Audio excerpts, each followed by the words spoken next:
Программа «Пациент» в эфире. Здравствуйте. Ни для кого не секрет, что наша медицина испытывает дефицит кадров. И это несмотря на то, что ежегодно в различные медицинские вузы России поступает немалое количество абитуриентов из Абхазии. Однако возвращаются после окончания учебы не все. По-прежнему лечебные учреждения Абхазии нуждаются в узкопрофильных специалистах. Это химиотерапевты, инфекционисты, гистологи и даже участковых педиатров не хватает. Чтобы решить эту проблему, Минздрав ведет активную работу. Подготовка будущих докторов – процесс сложный и многоуровневый, и он не завершается окончанием высшего учебного заведения. Практические навыки по выбранной специализации выпускники медицинских вузов получают в ординатуре. Лишь по ее завершении специалистам разрешается самостоятельно заниматься лечебной практикой. Сегодня мы познакомим вас с молодыми докторами, которые, окончив учебу, вернулись на родину и работают на благо своей страны. Собрать команду врачей и организовать лечебный процесс – нелегкое дело. Для этого нужны годы кропотливой работы. С учетом потребностей медучреждений республики, Министерство здравоохранения активно взаимодействует с Россотрудничеством, которое за полгода до начала вступительных экзаменов пишет письмо с просьбой предоставить список необходимых стране специальностей. Сотрудники Минздрава предоставляют этот список, и абитуриенты получают возможность поступить на конкретный факультет. Министр лично занимается этим вопросом. Недавно Эдуард Будба побывал с рабочей поездкой в Москве, где встречался с ректором Первого Московского государственного медицинского университета имени Сеченова. Обсуждалась подготовка врачей определенной специализации. Наши потребности в специалистах на сегодняшний день – это психиатрия, взрослая и детская, инфекционные заболевания, это онкология. В онкологию и гистология, и лучевая терапия, и врачи узкопрофильной направленности, врачи-радиологи, химиотерапевты и очень существенные гистологи.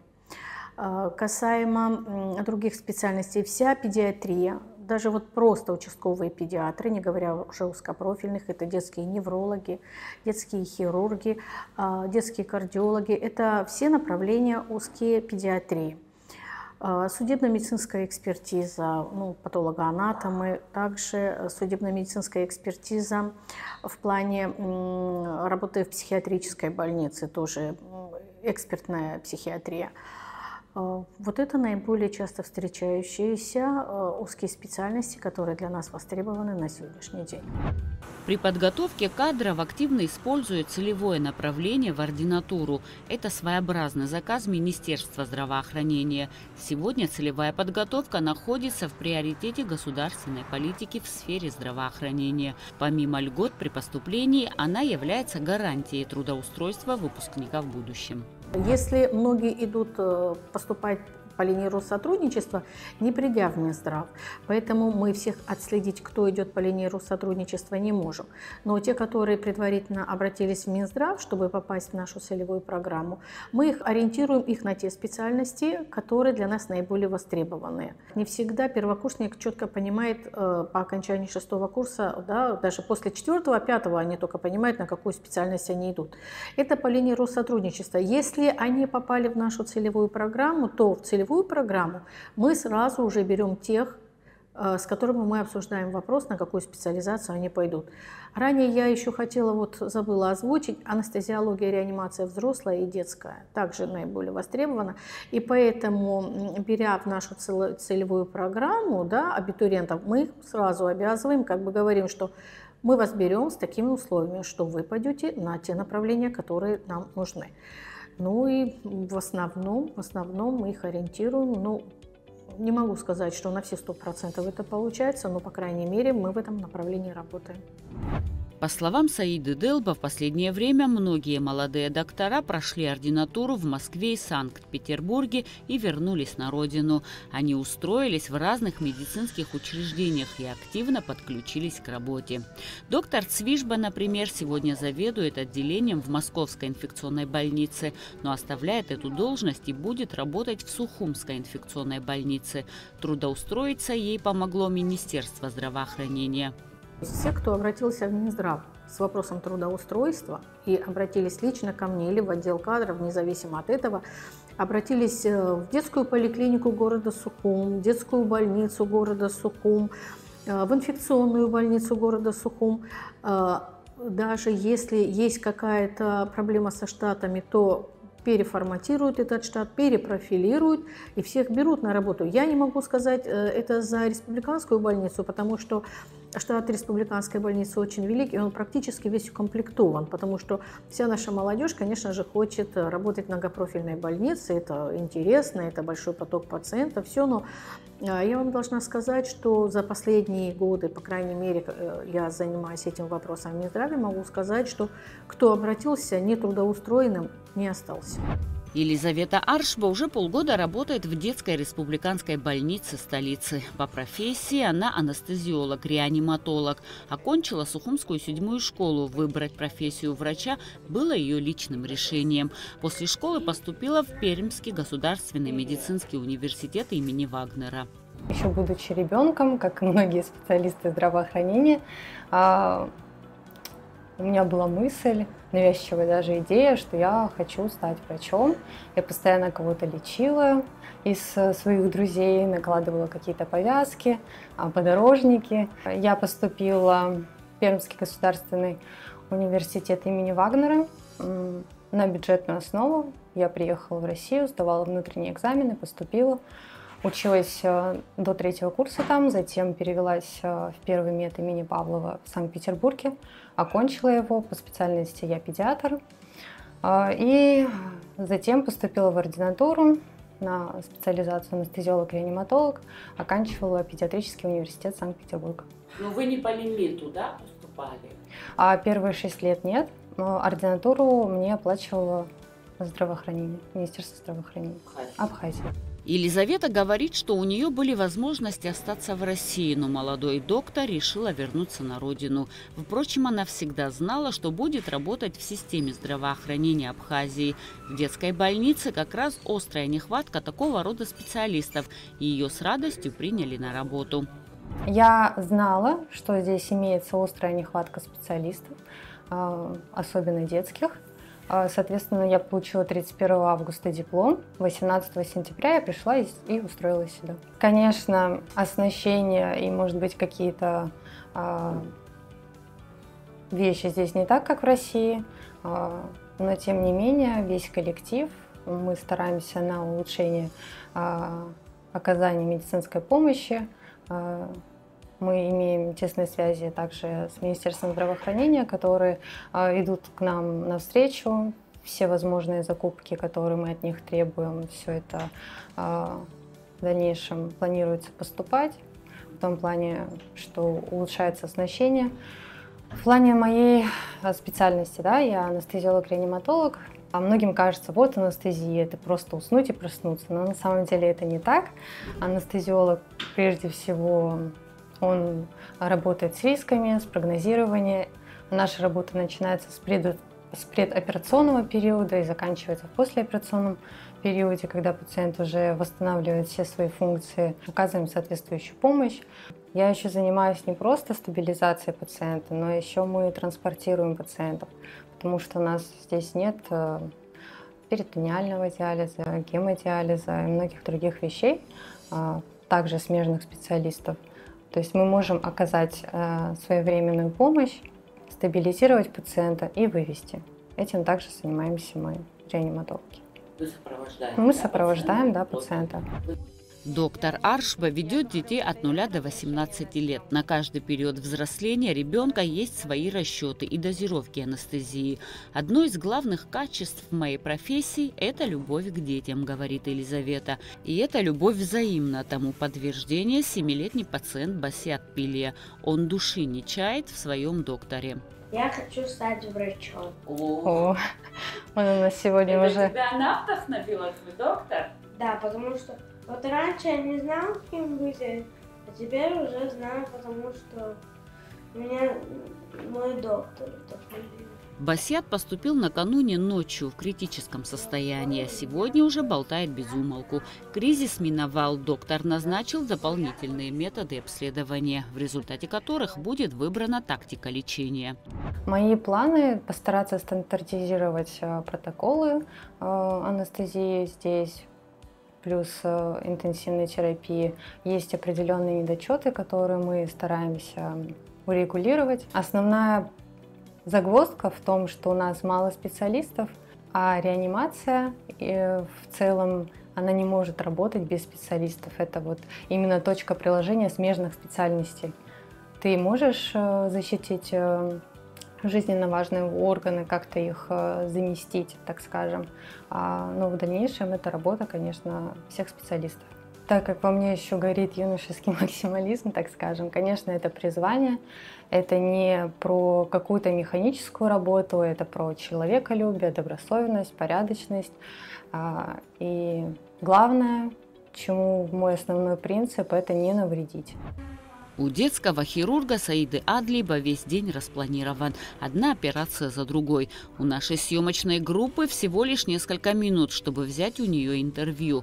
Выпускница 10-й средней школы. Она всегда ощущала, что хочет быть хирургом. Поступила на лечебное дело в Кабардино-Балкарский государственный университет. И только когда дошла до цикла «Детская хирургия», Саида окончательно определилась с выбором специальности. Зашла в отделение, и вот эта вот вся атмосфера, дети бегают в отделение, да, вот как-то, да, они болеют, но это совершенно все по-другому. И я вот захожу в это отделение, на этот цикл, и я понимаю, вот это мое. Вот я как сейчас помню, вот это вот чувство. И как-то вот я связала свою жизнь именно с детской хирургией. Я хотела быть хирургом, и уже на цикле детской хирургии я поняла, что да, я хочу быть именно детским хирургом. И сейчас я вообще люблю детей, и ну, это мое. Вы помните свою первую операцию? Вы волновались? Какие чувства испытывали? Я перед каждой операцией волнуюсь, правда. Я перед каждой операцией, на какую бы я ни пошла, во мне присутствует волнение. И каждый раз, когда я выхожу из операционной, я так свободно выдыхаю. Слава богу, все прошло хорошо. После 6-го курса Саида поступила в интернатуру по лимиту. Затем окончила ординатуру по детской хирургии по направлению от государства. Несмотря на молодость, у нее уже приличный опыт. 4 года Саида Адлиева проработала в Москве в научном центре здоровья детей в отделении хирургии новорожденных. 3 года в Московской детской больнице имени Спиранского в хирургии новорожденных. Параллельно дежурила в отделении экстренной хирургии. С июня этого года она работает в детской больнице Сухума. Нет, абсолютно меня никто не заставлял сюда возвращаться. Вы знаете, я, когда приехала сюда, я познакомилась с коллективом, который здесь работает, да. Мне здесь очень понравилось, и мне захотелось сюда вернуться. Уже как бы громко будет сказано, там, поднимать медицину в детстве, но все же хочется, чтобы немножко набравшись каких-то знаний в Москве, применять их тоже здесь, в детской хирургии. С вами учились? Со мной учился Ладарий Ларион, он хирург, прекрасно работает в республиканской больнице, тоже вернулся сюда, тоже здесь. Со мной ребята на стоматологии, вот именно на моем потоке, 2 девочек, все работают здесь. То есть тех, кого я знаю, очень многие работают здесь, в Абхазии. Хирург, ну, это рукоделие, то есть мы работаем своими руками, да, это наши руки, это наши знания, а все остальное это, наверное, как бы нам в помощь. Да, есть какие-то направления, в которых хотелось бы больше развиваться, но это мы уже обсуждали тоже в каком направлении. Допустим, что касается лапароскопии, да, нам бы хотелось развиваться в этом направлении, то есть делать операции лапароскопическим способом в детстве тоже. Потому что немножко у нас вот это вот как бы отстает. Вот это, если мы будем у себя развивать, то все остальное, в принципе, мы по возможности, мы своим детям оказываем полностью помощь. В нашей профессии самое главное – сопереживать своему пациенту. Видеть, как больной выздоравливает – это счастье, говорит она. Помимо хирургии, Саида Адлиева еще и врач ультразвуковой диагностики. Как говорится, 2 в 1. По ее словам, проблем с трудоустройством у нее не было. Сегодня она полна энергии и готова применять свои знания и опыт в лечении пациентов. Те пациенты, которым необходима наша помощь, мы всегда на связи, мы всегда поможем. У нас все здесь так работают, независимо от того, вот мы дежурим, допустим, по одному, да, хирургу, но независимо от того, как мы дежурим, мы всегда со старшими коллегами созваниваемся, и все всегда нам приходят на помощь. Поэтому, если есть необходимость в этом, то мы всегда все на телефоне, и никогда никто никому ни в чем не откажет, да, и это такая отрасль, в которой, я не знаю, нельзя отказывать. На данном этапе, да, работая здесь полгода, с какими сложностями лично я сталкиваюсь? Я сталкиваюсь со сложностями, что у нас нет узких специалистов в детстве. То есть тех же детских нефрологов, да, говоря, детских гастроэнтерологов. То есть мне бы хотелось, чтобы узких специалистов, мы как бы старались их сюда привлекать, чтобы их было больше. Потому что на некоторые вопросы мы, хирурги, не можем ответить, и нам, конечно, требуется консультация, требуется помощь смежных как бы специалистов. И у нас есть достаточно хорошая медицина. Да, нет какого-то, может быть, оборудования вспомогательного, но мы на пути развития к этому. В отличие от своих коллег, Амина Базба в детстве боялась врачей и не хотела быть одной из них. Но в старших классах она поменяла свои взгляды. Буквально за 2 года, целенаправленно подготовившись, сама поступила в медицинский институт Майкопского государственного технологического университета. После 6 лет учебы проходила интернатуру в Сухуме в республиканской больнице. Затем по направлению Министерства здравоохранения Амина поступила в Московский государственный медицинский стоматологический университет. Проходила ординатуру в отделении челюстно-лицевой хирургии на базе Боткинской больницы. Параллельно проходила различные курсы. Стажировалась в Морозовской детской больнице. В общем, по ее словам, практиковалась у лучших лор-врачей Москвы. Получила, могу сказать с уверенностью, очень хорошую практику от лучших лор-хирургов Москвы. И уже после всей моей учебы я всегда знала, что я вернусь домой, на родину. Я приехала домой, вот, и с поддержки министерства я устроилась в Ткварчельскую городскую больницу, в детскую поликлинику города Сухум и в частном МРТ-центре. Очень уговаривали, даже я была такой, что я приехала в Абхазию с таким условием, что я вернусь, я хотела продолжать дальше учебу, аспирантуру, вот. Но все-таки обстоятельства сложились так, что я захотела все-таки остаться здесь, на родине, и работать, и помогать нашему народу. А наша профессия врача — это не просто профессия, это как образ жизни, потому что мы не можем выйти с больницы и оставить работу на работе. То есть мы постоянно в контакте находимся с нашими пациентами. Это очень важно. Постараться хотя бы морально поддержать пациента, доверять тебе самое главное, что у него есть, это свое здоровье. Сегодня Амина – врач-отоларинголог, лор-хирург, совмещает работу в нескольких лечебных учреждениях. Поначалу Амине казалось, что ей не будет хватать московской загруженности, но и здесь ее специальность оказалась востребованной. В детской поликлинике она занимается терапией, что кажется ей скучным. А вот в Ткварчальской больнице у нее есть возможность оперировать, и это ее стихия. В Ткварчели я попала благодаря Саиде Юрьевне Деуба. Во многом она мне посодействовала, за что я тоже очень благодарна. Сначала мне показалось, что это очень далековато, но Ткварчельская больница выделила мне водителя, то есть он приезжает, он возит не только меня, то есть он забирает докторов с Сухума, потому что это немножко территориально далековато, и я езжу туда по понедельникам, все пациенты в курсе, в какой день доктор приезжает, и таким образом я сейчас пока что мы начинаем развивать сейчас более активно, стараемся развивать и хирургию. Больница на самом деле, я не ожидала, там построили новую прекрасную больницу, там есть шикарное лор-оборудование, от которого я была приятно удивлена, наш лор-комбайн, то, что необходимо нам непосредственно для работы, поэтому работать там очень даже мне комфортно. когда пациенты знают, что приезжает доктор, они с трепетом ждут его, у них нет такой возможности, как есть возможность в Сухуми, поехать там в частном центре или в различных там больницах, поэтому там они более теплые, что ли. Но так вы сказать. всех своих пациентов, да? Всех своих пациентов, да, и пациенты многие, то есть им нужно будет дообследование, часто бывает, что им нужно дообследование, вот, поэтому я держу связь со своими пациентами, они приезжают, мы их туда дообследуем, в общем, поэтому очень, там какие-то особенные пациенты.